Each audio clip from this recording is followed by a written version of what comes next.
It was near midnight in the busy city of Chicago, Illinois. The last of the workers at the BII observatory had taken leave hours ago. The lights in the hallways were turned off. The office rooms were locked up on the first, second, and third floor, all except for room number 389 on the west wing of the building. Scientist Rachel Bunsen and her mentor and colleague, Erwin Carter, were working on their new research paper.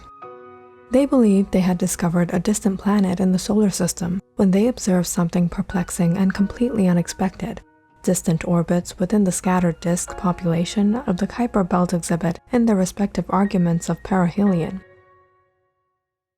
It had been nearly a few weeks since Rachel had been working on the project continuously.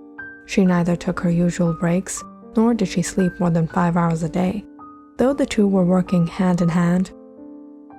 Erwin, too, had been giving his best to keep up with her. Just as the clock ticked 12 a.m., Erwin wiped the sweat off his forehead and passed a glance at Rachel. She was hunched over the desk, still focused on her papers.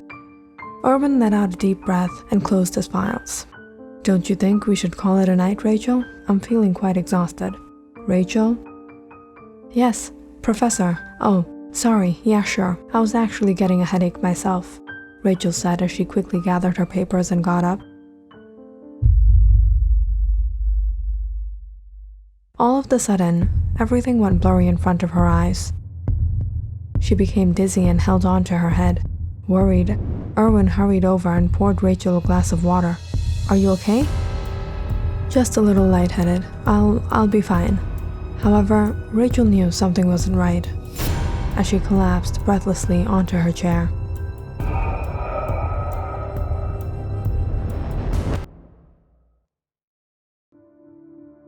"Mrs. Bunsen, I'm afraid I don't have good news.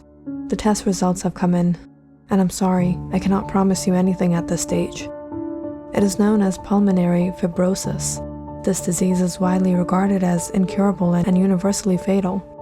It upsets me to inform my patients, but there is nothing I can do at this point. The survival rate of patients after diagnosis is low. There may be very little time left." When Erwin received the news, he was awfully heartbroken. Rachel was stressed more than ever. However, neither of the partners were quitters. They continued on with the research, believing they had to make as much progress as they could in the little time they had now.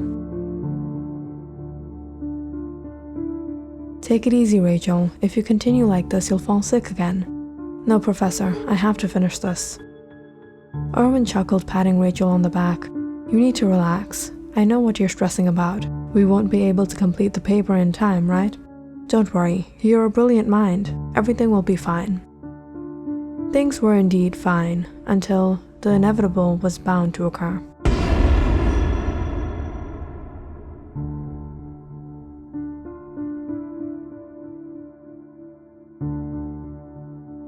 "Excuse me, why are so many people crowded here today?" "One of the scientists at the BII observatory has passed away this morning. People here are saying the scientist was one of the best, only to fall victim to a terminal illness, gone too soon."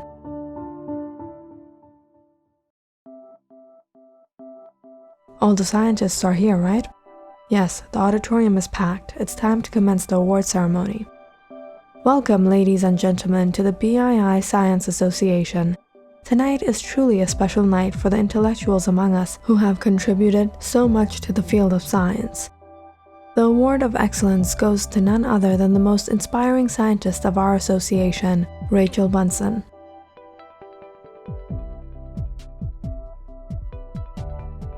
Rachel Bunsen walked out onto the podium, waving to the crowd. Everyone stood up and applauded for her as she accepted the award of excellence for her work.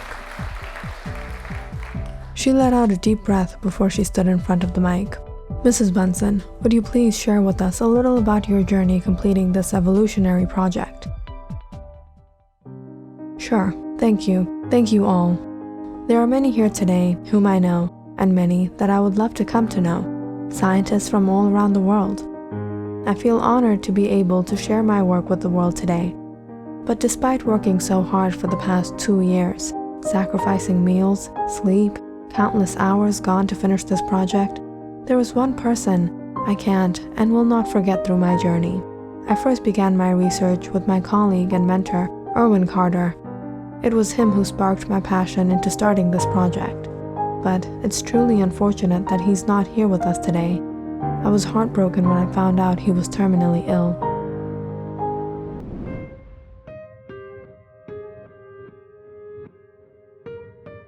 Don't you think we should call it a night, Rachel? I'm feeling quite exhausted. Yes, Professor. Oh, sorry. Yeah, sure. I was actually getting a headache myself. Are you okay? Just a little lightheaded. I'll be fine.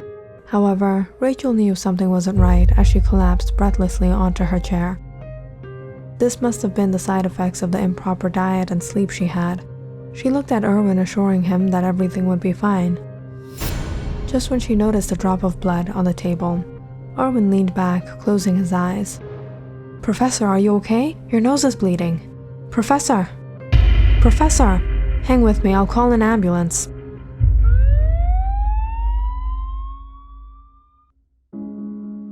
This disease is widely regarded as incurable and universally fatal. It upsets me to inform my patients, but there is nothing I can do at this point. The survival rate of patients after diagnosis is low. There may be very little time left for Mr. Erwin Carter. Erwin Carter was one of the most intellectual scientists here at the BII Science Association. With his demise has gone a great friend and a wise mentor. He was not only dedicated to his work, but inspired others to reach higher goals. May he be able to rest in peace. After the demise of scientist Erwin Carter, everyone at the BII Science Association was left in grief. Rachel too had become awfully affected by the loss, but she continued on with the project that they had both begun, and after almost 2 years, she finally published the research paper. I cannot explain how grateful I am for the motivation and inspiration Erwin Carter gave me while he was alive. I wouldn't be who I am today without him. He assisted me so much in the early days. In fact, I believe if he were alive through this project, it wouldn't have taken 2 long years to complete. Thank you, everyone here today. Thank you for recognizing and appreciating all the hard work I have gone through to bring this research paper to you all. Rachel cried tears of joy seeing the auditorium flocked with scientists applauding her for her work in the field. She not only received an award on this special night, but the association awarded her with a huge sum of money and funding at the observatory. People whom she had never imagined to stand with came to take pictures with her. Reporters flocked around her asking her numerous questions, and among them all, Rachel was finally content after a long 2 years. I'm left with no words but to tell you all here today of how grateful I am for your appreciation for my small contribution to the world of science. It was after a long dinner with highly esteemed members of the association that Rachel finally returned home. She dropped her purse and went straight to pour herself a drink and sat down on the armchair. You did well, Rachel. You did well. This was a long-awaited success you earned. She smiled as she leaned her head back, but just as she was to close her eyes, she heard something shift around her. She quickly got up and looked around curiously. The apartment was empty. Suddenly, Rachel saw something dark standing in the shadows of the hallway. She was struck with anxiety, assuming an intruder had entered the apartment. She got hold of the vase nearby, trembling as she saw the figure approach her. Hearing a familiar voice, she was horrified to her core. Why do you lie to yourself, Rachel? You know you're guilty. Who are you? Haven't you recognized your mentor, Rachel? Professor? How can this be? You're no more. It was more than 2 years ago when Rachel found out that Erwin Carter was terminally ill. The doctors informed them his health would continue to deteriorate over the little time he had left. Erwin was heartbroken, but he still didn't lose hope. He believed in himself, and Rachel was there to assist him in finishing the paper. And indeed, just as they both planned, they were able to complete the project in only a few months.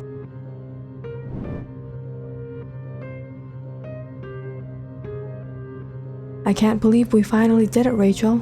We can publish the research paper now. I'll be able to see the success before I depart. Yes, Professor, but I think we should wait a bit longer before publishing it.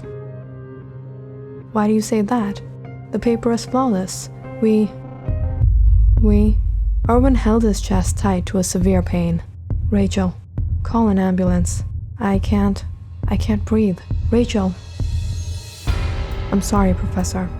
I can't.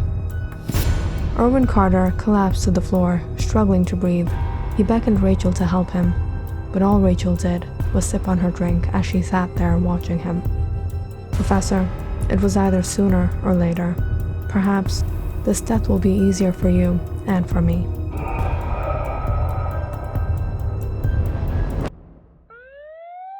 By the time Rachel informed the authorities, Erwin Carter had passed away. Though his demise was considered in the early stages of his sickness, doctors blamed it on his deteriorating health condition. Little did they know that this was indeed a premature death. Rachel had mixed an irretraceable drug in his drink that night. They had finally completed the research paper. When she got the news of Erwin's sickness, she assisted him in his work. However, she had other plans. Rachel knew she had no time to waste. She had to get the paper completed while she could, and with Erwin's demise, she would take the credit all to herself. Why should she share the fame while Erwin wouldn't even survive this? However, the paper was completed much ahead of time, and Rachel had to find other means of executing her plan. Erwin was diagnosed with a terminal illness as was. It was no surprise if he happened to pass away just a few months before or after, and neither did the police nor the forensic department suspect her of anything. However, things couldn't be so simple. She couldn't just publish the paper immediately after Erwin's tragic and natural demise. And so, Rachel's next step was to do nothing but wait. The time in which everyone believed that she had been working hard on her project. And after 2 long years, when she finally released her work, everyone looked up to her. She got all the fame, honor, glory, and money at little cost of just another life. The plan worked perfectly, or so she believed. Things couldn't be so simple, could it?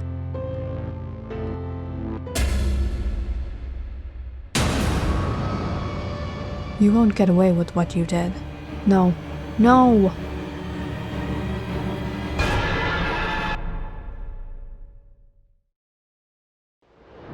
What a strange occurrence indeed. Just after recently receiving the Award of Excellence at a ceremony hosted by the BII Science Association for her contribution in the field, scientist Rachel Bunson was diagnosed with a serious mental health condition. She is now staying at a mental asylum where doctors are truly troubled seeing the sudden change in this once considered highly intelligent woman. Reporters, journalists, and other scientists have only one question: what happened to Rachel Bunson?